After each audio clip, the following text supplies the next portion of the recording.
Hi, I'm Emily. Yesterday was my 33rd birthday, and I should be celebrating another year of life's little victories. I juggle marketing campaigns at Cascade Digital by day and a busy family life by night. But today I'm not talking about me. I'm talking about my dad's gift. Standing in my brother's cramped one-bedroom apartment on March 14th, 2024, at 2:47 p.m., I witnessed something I'd been secretly orchestrating for weeks. The look on Dad's face when he realized I'd given his $75 box of artisan chocolates to someone else was worth every second of the tension that had been building between us for years. What happened next completely upended our family dynamic in ways none of us saw coming. My father, Robert, has always been what people politely call traditional. At 65, he's spent a lifetime believing he knows what's best for everyone around him, especially his children. He's not a bad man, just someone who's never quite understood that love isn't measured in dollar signs or grand gestures, but in the quiet moments of genuine support. Then there's my brother Mark. At 36, he's been struggling as a single dad ever since his wife walked out 3 years ago, leaving him to raise their son Leo alone. Mark works as a mechanic at Johnson's auto shop downtown, pulling double shifts whenever he can just to make ends meet. His apartment is small, a one-bedroom where he sleeps on the pull-out couch so Leo can have the bedroom, but it's clean and filled with dinosaur drawings Leo proudly tapes to every available surface. Leo is the center of Mark's world. At 5 years old, he's shy around strangers but bursts with energy once he's comfortable. He has his mother's thoughtful eyes and his father's stubborn chin. He also has several food allergies that make everyday life a careful navigation of ingredients and EpiPens. Peanuts are the worst offender. Even trace amounts can send him into anaphylactic shock. The tension between Dad and me wasn't built in a day. It accumulated like sediment, layer upon layer of small disappointments and unacknowledged sacrifices. Last August, Mark called me in tears. His landlord had raised the rent unexpectedly, and he was $2,500 short, without hesitation. I transferred the money I'd been saving for a weekend trip to Vancouver. When Dad found out, he huffed about enabling Mark and suggested my brother find a better job if he can't afford to live. The fact that Mark was working 60-hour weeks already seemed irrelevant to him. In December, Leo started speech therapy sessions across town. Mark's car had broken down, and the bus route would have taken over 2 hours each way. I rearranged my work schedule to drive them every Thursday afternoon for 8 weeks straight. Dad called it babysitting when I mentioned having to miss his Christmas cocktail party with his golf friends. Then in February, Cascade Digital threw a party celebrating my promotion to senior marketing manager. I'd worked 3 years for that title, staying late and coming in early, proving myself in an industry that still sometimes treats women like we have to work twice as hard for half the recognition. 2 hours before the celebration, Mark called in a panic. Leo's regular babysitter had come down with the flu, and he couldn't find a replacement who knew how to use an EpiPen. I sent my regrets to my boss and spent the evening watching Paw Patrol with Leo while Mark worked his night shift. When I told Dad I'd missed my own celebration, he sighed and said, "Emily, you need to focus on your own life sometimes. Mark needs to figure things out without you always rushing in to save him." Maybe he was right in some abstract way, but abstract principles don't keep a 5-year-old safe or a struggling father employed. They don't put food on the table or ensure the rent gets paid. They're luxuries for people who've never had to choose between their own desires and someone else's needs. The final straw came on March 13th, the eve of my birthday. Dad had invited me over for what he called a pre-birthday dinner, just the family, him, Mom, Mark, Leo, and me. Mom had prepared my favorite lasagna, and there was a store-bought cake with Happy 33rd Emily written in blue icing. After dinner, Dad presented me with an elegantly wrapped box tied with a gold ribbon. Inside was an assortment of artisan chocolates from Thierry's, an upscale chocolatier downtown. The price tag of $75 was still attached to the bottom of the box, a classic Dad move to make sure I knew exactly how much he'd spent. "These are your favorite, right?" he asked, though I couldn't remember ever telling him that. They look wonderful.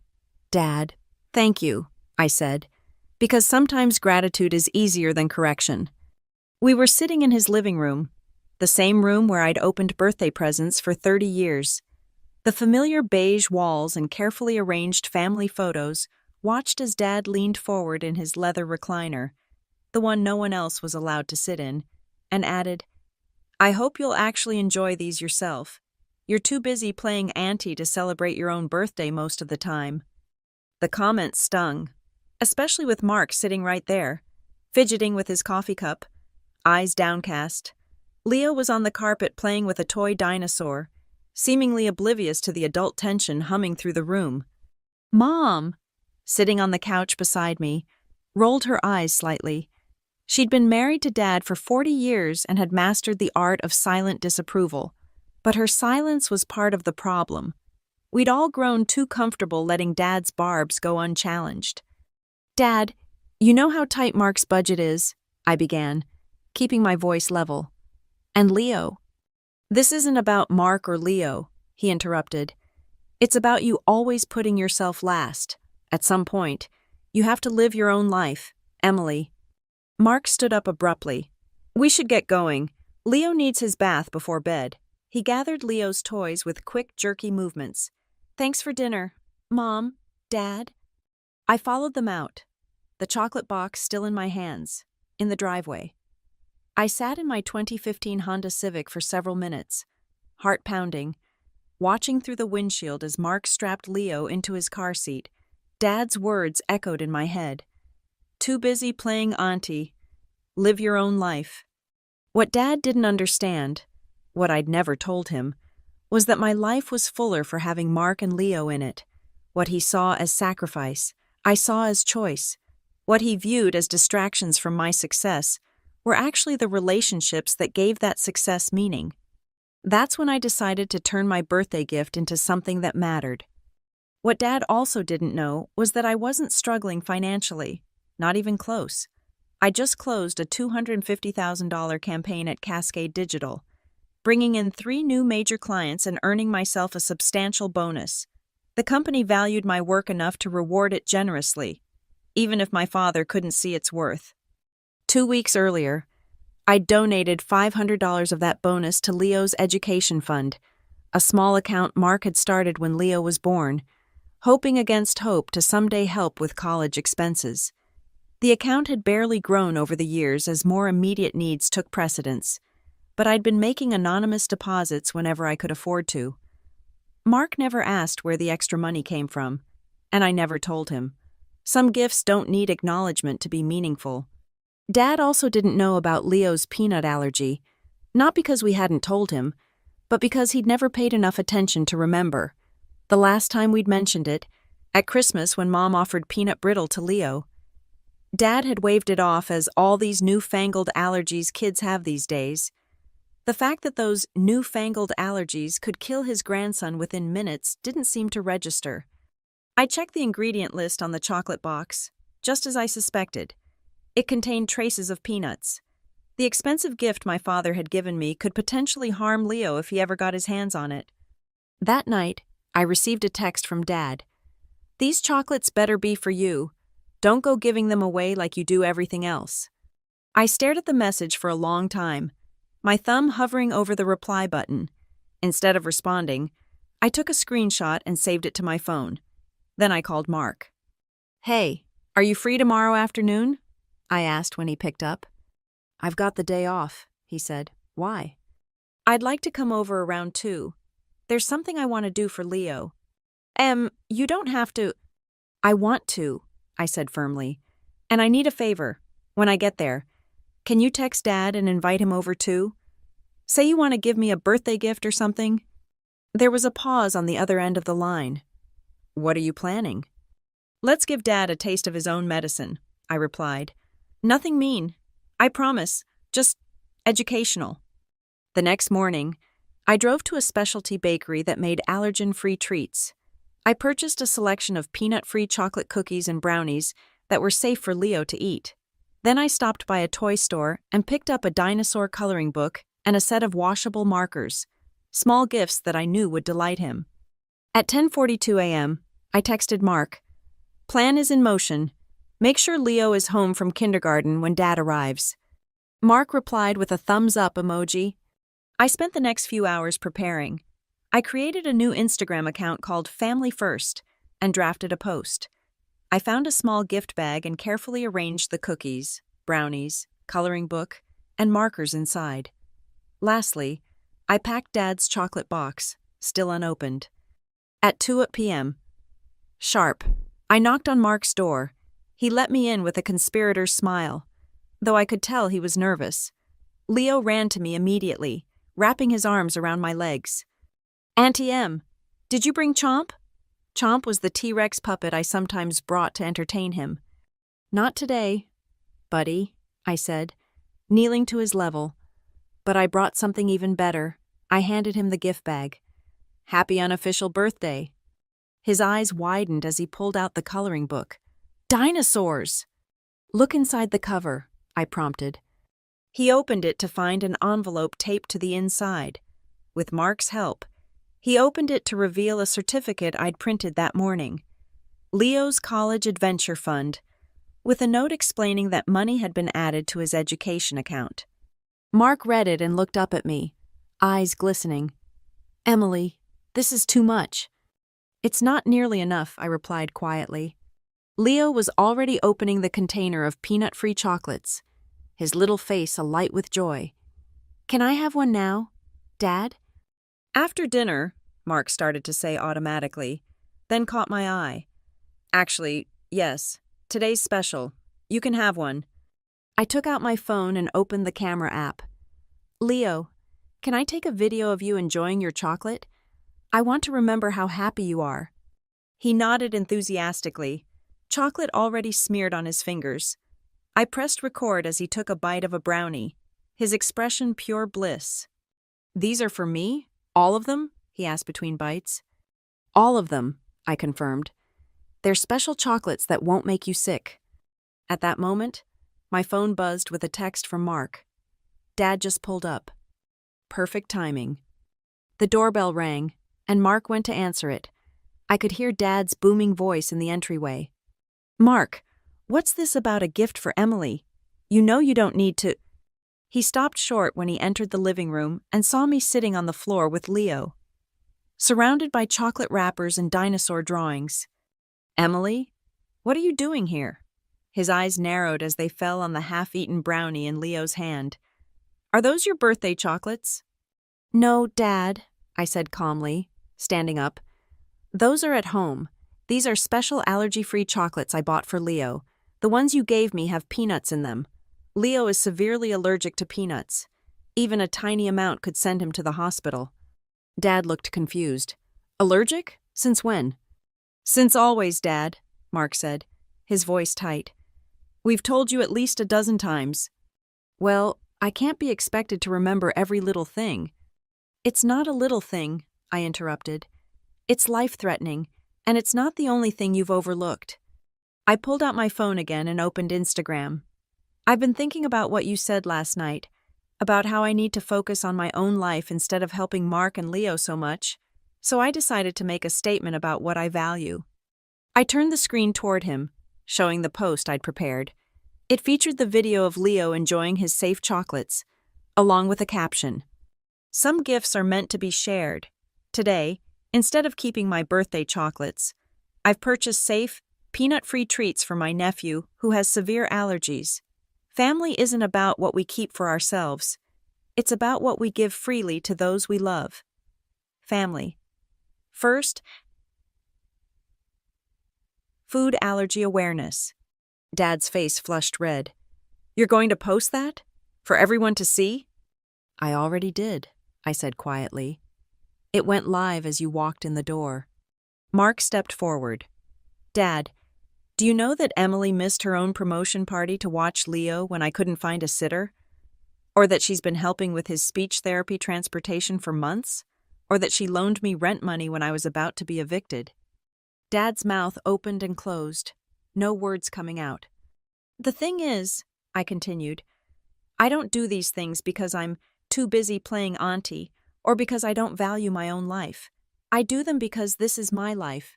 These are my choices, and they make me happy. I reached into my purse and pulled out the box of expensive chocolates Dad had given me. These are beautiful, and I appreciate the thought, but they could have killed Leo if he'd gotten into them by accident. That's why I'm going to give them to your golf friend Richard, whose wife loves fancy chocolates. Dad's face had progressed from red to a concerning shade of purple. You're giving away my gift? Again? I'm making sure it goes where it will be appreciated and not cause harm, I corrected. And I'm trying to show you something important. Gifts aren't about the giver's pride. They're about the recipient's needs. The apartment fell silent except for the sound of Leo humming happily as he colored in his new book, oblivious to the adult drama unfolding around him. Then, unexpectedly, a knock came at the door. Mark opened it to reveal Mrs. Patel from next door, a kind elderly woman who sometimes watched Leo when schedules got tight. I'm sorry to interrupt, she said, smiling tentatively, but I saw your post just now. Ms. Emily, I wanted to drop off these. She held out a plate of what looked like homemade cookies. They're rice flour cookies. No peanuts, no gluten. My grandson has similar allergies, so I always keep safe recipes on hand. She looked past us to where Dad stood, still speechless. You must be so proud of your daughter. Such thoughtfulness runs in families, yes? With a little wave to Leo, she backed out, closing the door behind her. Dad sank down onto Mark's worn couch, the fight seeming to drain out of him. For a long moment, he stared at his hands. When he finally looked up, something in his expression had shifted. Leo has a peanut allergy, he said, as though testing the words. A serious one. Yes, Mark confirmed. And you, Emily, he turned to me. You've been helping Mark with everything? Not everything, I said. Mark works incredibly hard. He's a wonderful father doing his absolute best in difficult circumstances. I just fill in the gaps sometimes, the way families should. The way I should have been doing, Dad said quietly. The admission hung in the air between us, fragile and unexpected. Leo chose that moment to tug at my sleeve. Auntie Em, look, I drew you a dinosaur. He held up a green crayon scribble that vaguely resembled a stegosaurus. It's beautiful. Leo, I said, genuinely touched. Is that for me? He nodded solemnly. For your birthday, Dad said we should make you something special. I caught Mark's eye over Leo's head. He gave me a small smile and a shrug that said, See? We think about you too. Dad cleared his throat. Leo, did you know that your Aunt Emily just got a big promotion at her job? She's very important there. Leo looked at me with wide eyes. More important than a T-Rex? I laughed. Definitely not that important. She helps other people tell stories about their stuff, Mark explained haltingly. So other people will want to buy their stuff. Like dinosaur toys? Leo asked hopefully. Sometimes, I agreed, but mostly boring grown-up things. Dad stood up suddenly. I should go. I've got some thinking to do. He moved toward the door, then paused and turned back. Emily, would you mind if I read that post again? The one you made? Surprised, I handed him my phone. He studied it for a long moment, scrolling down to see the comments that were already accumulating. Friends and colleagues praising the sentiment, sharing their own stories of family support, a few even mentioning their experiences with food allergies. I didn't know, he said finally, returning the phone. About any of it, I should have, but I didn't. It wasn't quite an apology, but from my father, it was the closest thing to one I'd ever heard. After he left, Mark and I sat on the couch watching Leo play with his dinosaurs on the carpet. Think it worked? Mark asked quietly. I don't know, I admitted, but at least we tried. The next morning, at precisely 9:03 a.m., I received an email from Dad. The subject line read simply, I never realized. Emily, your mother showed me how to find your work profile online last night. Senior Marketing Manager. I had no idea that's what your promotion was for. That's quite an achievement. I also didn't realize how serious Leo's allergy situation is. Your mother has informed me that we've discussed it several times, but I suppose I wasn't listening properly. That stops now. I owe you and Mark an apology. Actually, many apologies. But this is a start. You were right about what makes a meaningful gift. It's not the price tag, it's the thought and care behind it. I'd like to speak with Mark about setting up a regular contribution to Leo's education fund, if that would be acceptable, and perhaps we could discuss other ways I might be of actual help, rather than just offering criticism from the sidelines. Your Instagram post has received quite a bit of attention. Several of my friends from the golf club have seen it. Richard's wife, Barbara, was particularly moved. She asked if you might be willing to speak at their charity event next month, something about food allergy awareness in schools. I'm proud of you, Emily, not because you're successful at work, though you are, but because you understand what matters in life better than I do. Despite my additional 3 decades of experience, love, Dad.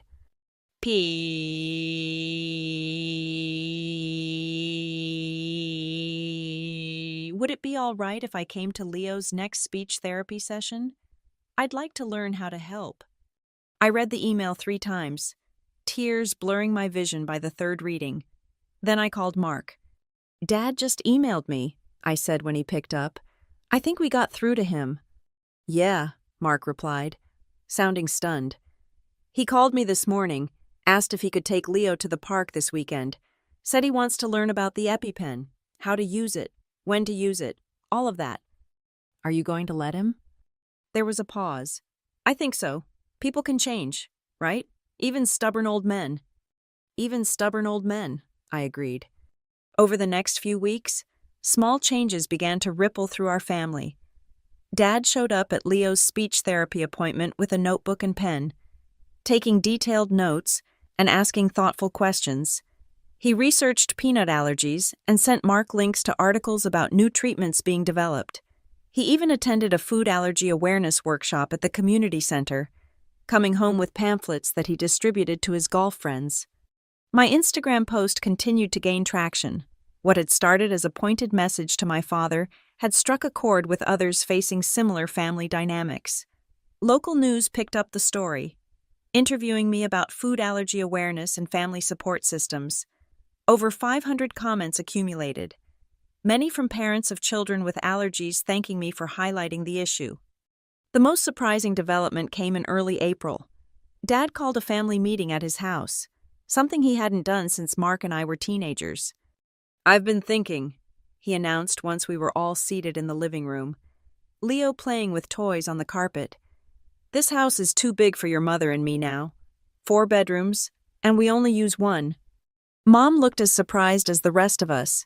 Clearly, this wasn't a joint decision they'd reached. Mark, that apartment of yours is too small for you and Leo, Dad continued.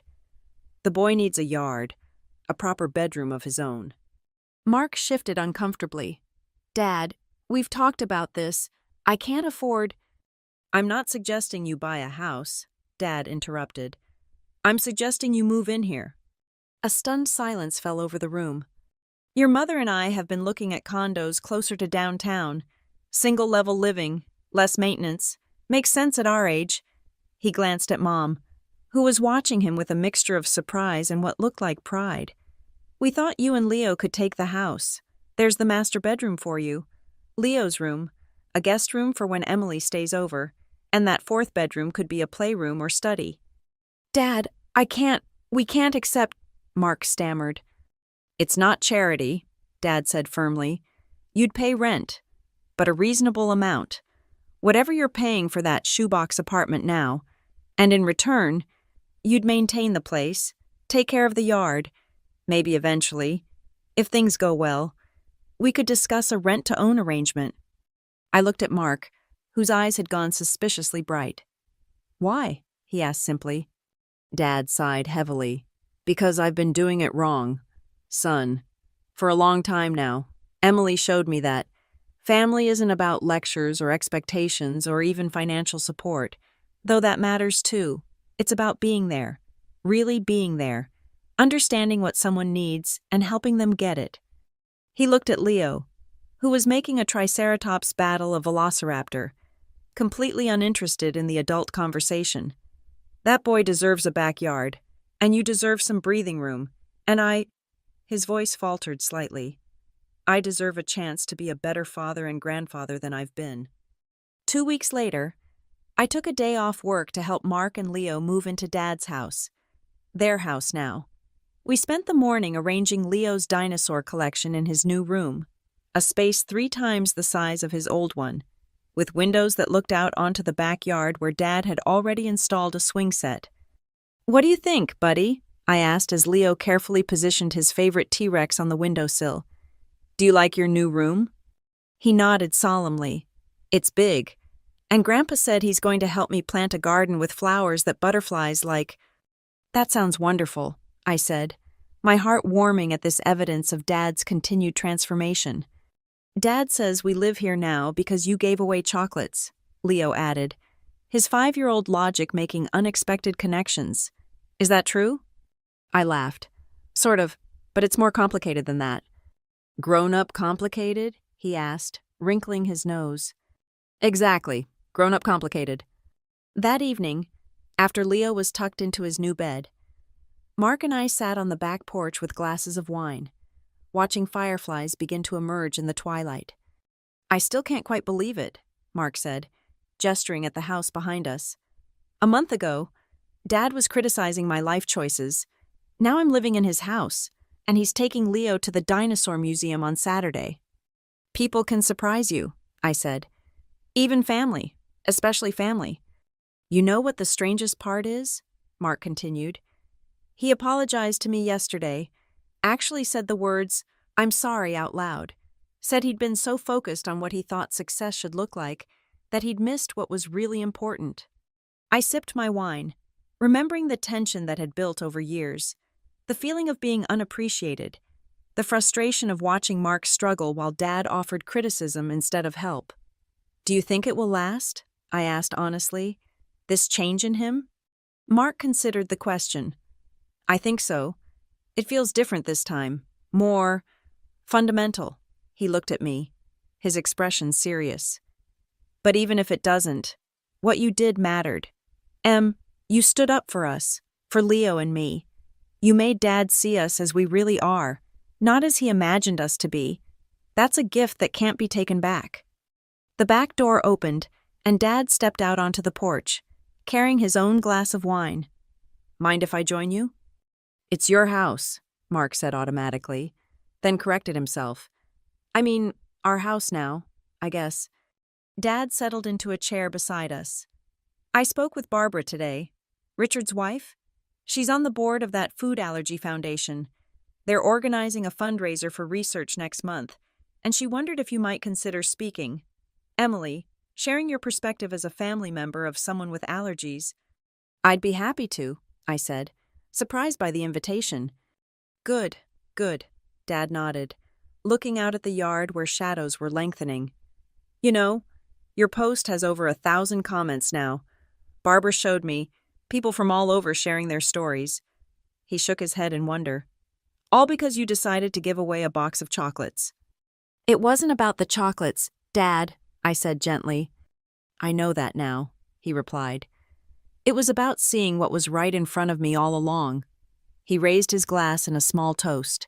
"To family, the real kind, the kind that shows up when it matters." Mark and I raised our glasses in response, the 3 of us sitting in comfortable silence as night fell around us. 2 weeks later, I received a promotion at Cascade Digital, Senior Director of Client Strategy, a position created specifically for me after the success of my recent campaigns. The salary increase was substantial, the responsibilities challenging in exactly the way I'd hoped for. The first person I called with the news was Mark. The second was Dad. "That's wonderful, Emily," he said, genuine pride in his voice. "We should celebrate. Dinner at Roberto's this weekend? My treat." "I'd like that," I said, "but can we make it somewhere with a good children's menu? Somewhere Leo will enjoy too?" There was a pause, and then Dad chuckled. "Of course. Family celebration it is." I'll find a place with dinosaur-shaped chicken nuggets. Perfect, I said, smiling into the phone. After we hung up, I sat at my desk, thinking about how much had changed in such a short time. The tension that had defined our family relationships for years had eased, replaced by something more authentic. Not perfect. We still had our disagreements, our moments of frustration, but real in a way it hadn't been before. All because of a box of chocolates and a decision to stop accepting the status quo. My phone buzzed with a text from Mark. Leo just got invited to his first birthday party at school. A kid named Michael. Dad's already researching how to make allergy-safe cupcakes to send along. I smiled, picturing my father in the kitchen with a mixing bowl and recipe, determined to make sure his grandson could participate fully in a childhood rite of passage. Some gifts can't be wrapped. Some forms of love don't come with price tags. Sometimes, the most valuable thing we can offer each other is simply the acknowledgement of what truly matters, and the willingness to change when we've gotten it wrong. My Instagram post about family and food allergies eventually reached over 1,500 comments and was shared by several advocacy organizations. Barbara's charity event raised nearly $30,000 for allergy research, with Dad making a surprisingly generous donation. Leo's speech therapy progressed to the point where he only needed monthly check-ins rather than weekly sessions. And Mark, for the first time in years, started taking one evening class at the community college, a step toward completing the degree he'd abandoned when Leo was born. Dad watched Leo on those evenings, the two of them building increasingly elaborate dinosaur dioramas out of cardboard boxes and construction paper. As for me, I continued my balancing act between career and family, but with less stress now that the support system had expanded. I still drove Leo to appointments sometimes and helped Mark with household projects, but I also made time for myself, dating occasionally, joining a hiking club, pursuing the small pleasures that make life richer. One evening in late summer, I stopped by the house after work to drop off a book Mark had asked to borrow. I found Dad and Leo in the backyard, crouched over a small garden patch they'd planted together. "Auntie Em," Leo called, waving excitedly. "We grew butterflies." I walked over to see several monarch butterflies fluttering around a cluster of milkweed plants. "Wow, they're beautiful." "Grandpa says they migrate," Leo informed me seriously. "They go all the way to Mexico even though they're very small." "That's right," Dad confirmed, standing up and brushing dirt from his knees. Thousands of miles on those tiny wings. Pretty remarkable what seemingly fragile things can accomplish when they're determined. Our eyes met over Leo's head, and I knew he wasn't just talking about butterflies. "Yes," I agreed. "Pretty remarkable indeed." Later, as Dad and I sat on the porch while Leo helped Mark prepare dinner inside, Dad turned to me with an unusually thoughtful expression. "You know, I've been thinking about those chocolates," he said. "What chocolates?" "The ones I gave you for your birthday, the ones you gave away." I tensed slightly, wondering if old resentments were resurfacing. "What about them?" "They were the wrong gift," he said simply. "I didn't know you well enough to give you something you'd truly value. That was my failing, not yours." I relaxed, touched by his insight. It wasn't about the gift itself. Dad. "I know. It was about seeing, really seeing, the people we love." He smiled ruefully. "Took me long enough to learn that lesson." "Better late than never," I offered. "Much better," he agreed. "And Emily, thank you for teaching it to me, even though I was a reluctant student." Inside the house, we could hear Leo giggling as Mark presumably did something silly in the kitchen. The sound floated out to us on the evening air, light and joyful. Dad closed his eyes briefly, listening. "That sound," he said quietly, "that's worth more than all the fancy chocolates in the world, isn't it?" "Yes," I said, thinking of all the paths that had led us to this moment, the difficult conversations and painful truths, the small acts of rebellion and large acts of forgiveness. "Yes, it absolutely is." When dinner was ready, we gathered around the table.